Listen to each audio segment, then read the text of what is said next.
Alright, what's going on, everyone? Today we're going to be upgrading another starter deck, and before we get started, if I sound sick, it's because I am. I'm recovering from the Rona. I'm fine, but I'm a little bit congested and tired, and it's bad for me. It's not a good first impression if this is the first video you've ever seen, but please forgive me. But today we're going to be upgrading this Stealthy Subterfuge deck. If you want to upgrade it, make sure you hit the clone button down here. This is going to clone the deck because you can't upgrade or you can't edit these. So this was going to add a clone to your decks, which you get here. Be sure to click here as well and change it over to standard because it defaults to alchemy, and alchemy really sucks. But what can you do? So how does this deck work? Pretty straightforward. It's just a tribal ninja deck. You get tribal ninjas, and you get some tribal ninjas, and you get some ninjas, and some more ninjas, and some ninjas. It's a ninjutsu ninja deck. Then there's stuff that just doesn't make sense for this deck, like the long reach of night, and behold the unspeakable, and stuff like this. Fake your own death is fine, but it's not really what we're doing. So we're just gonna fix that. We're gonna just clean this deck up. The good news is this deck has like all the stuff you need for a top tier competitive ninja deck. It just has lots of filler, so we need to take out some of this filler and concentrate the deck down a little bit. Alright, so first off, an important aspect of these ninja decks is having a unblockable creature like this, and this is one of the best because not only does it have flying, it's a 1-drop, so that's really good to get these like ninjutsu thingies, so that's nice. So we want more of this. And this is also supposed to be doing this, but it's not very good at it. I just want to take this out and put this in. This is just better. It's a rogue, so it's still going to get pumped up by Silver Fur Master, which is pretty cool. But it's just nice because A, it's 1/1 flyer, so it's easy to go unblocked. And it taps a blocker to make our other stuff easier to get through. And that's what this deck is all about, is getting unblocked creatures through, so we can ninjutsu out bigger stuff. Continuing with that theme, Fake Your Own Death it's fine, but you can just play a counter spell in this deck if you're looking to protect a creature. So, not a fan of this. I just want to take these out. And the name of the game here is getting creatures unblocked, getting them to go unblocked so you can ninjutsu stuff in, and Fading Hope really helps with that. It's great disruption, bounces something, and then your other stuff goes unblocked. Disrupts the opponent, lets us play kind of a tempo game, put pressure on, put damage through, and also just help, similar to this, just getting stuff unblocked so we can get bigger stuff and enter the battlefield effects of our stuff. So yeah, just Fading Hope much better with what we're trying to do with this deck. Alright, so next, this ninja here, it's a fun ninja. It's a big beater, but it's not very good. Kind of clunky. 4 mana for a 5/5. Isn't that exciting? 4 mana, I mean, for the ninjutsu. So we're going to take one of these out, and we're going to replace it with one of the best ninjas in the deck, and that's Silver Fur Master. 2 mana 2/2, ninjutsu 2.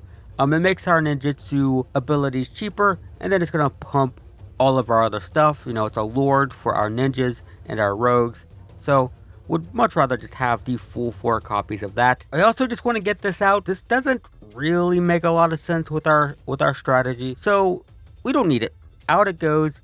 And I want to add in one more of these. This card is really good for us. A ninjutsu 2, 3/2. Whenever we hit a player, we get a treasure. Very useful. Also just a 2 mana 3/2.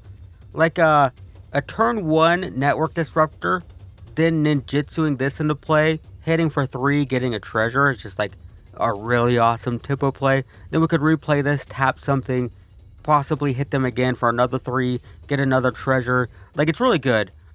So I'd just rather have that than that saga that wasn't doing much for us. And similarly, I want to get this saga out because once again, it doesn't really do like anything for it. It's fine, but it's not a ninja. Don't know why it's in a ninja deck. I'm going to take this out, and we're going to add one of these, very similar, 1 mana, 2/1 for the ninjutsu. And it just lets us filter. When we hit the opponent, we can draw and discard. And we don't even have to discard if it's the turn that the hacker enters play. If we, like turn 1, play this, turn 2 ninjutsu this in, we hit for 2 and we just draw a card. We only discard on following turns. So very good, much better than that random saga that just wasn't doing anything for us. So next I just want to make this removal a little bit more efficient. So this destroys a creature or planeswalker. We're pretty good at destroying planeswalkers just because we have so much unblockable stuff and we're so tricky at, you know, with flyers and stuff. So I don't know if I necessarily care that much. I mostly just want this to be cheaper. So I'm taking this out for just a couple Infernal Grass. Infernal Grass, 2 mana, destroys a creature, lose 2 life, instant speed.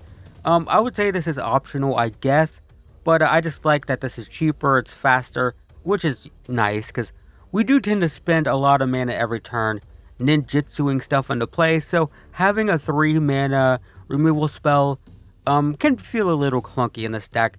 I think efficiency is important with how much mana we're spending with ninjutsu and stuff. And that's also why the treasure from this is nice. Just the extra mana is nice with how much we need to reserve for our ninjutsuing. Alright, and then lastly, we have a few sort of suboptimal ninjas, that being the Ambusher, and we still have the Shadow Walker. And I just want to convert these to these more efficient things down here. So I want to take out one of these. We're going to add in our 4th copy of a Circuit Hacker.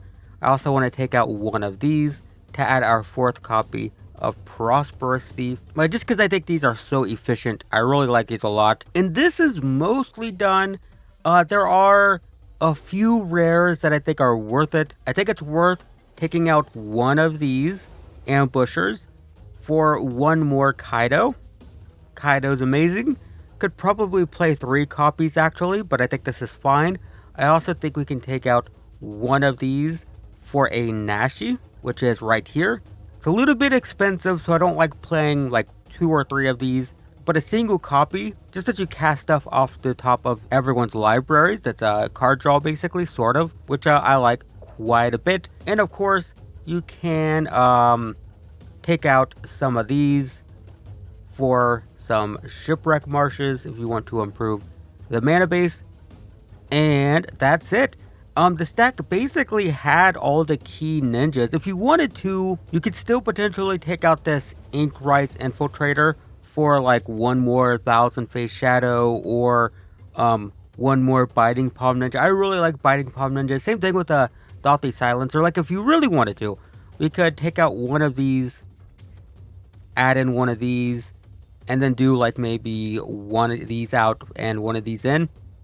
Which I need to craft. There you go. There's a rare wild card down.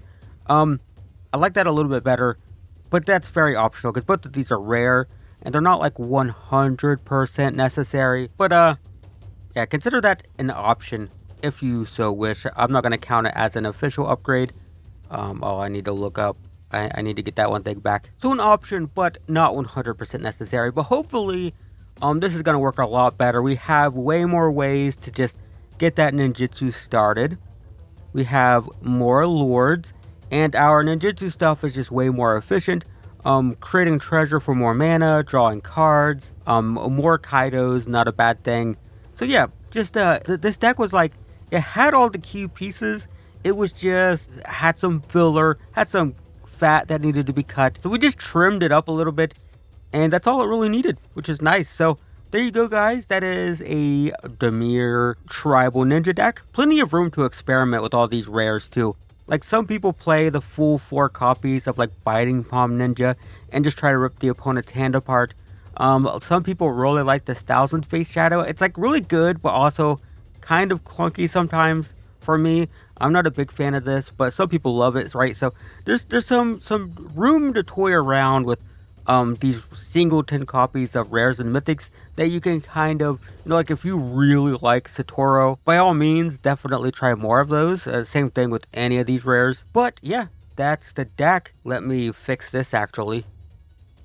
This is optional. This is the deck. This is my finished deck. But yeah, hopefully that's helpful. Thanks for watching. Sorry, I'm sick. I think this is going to be the last video I record while sick. Gonna wait a few more days. Hopefully, the rest of the upgrade guides, I'm not, just sick. But yeah, thanks for watching. Hopefully that's helpful despite my congestion. And yeah, I will see you in the next one. Great.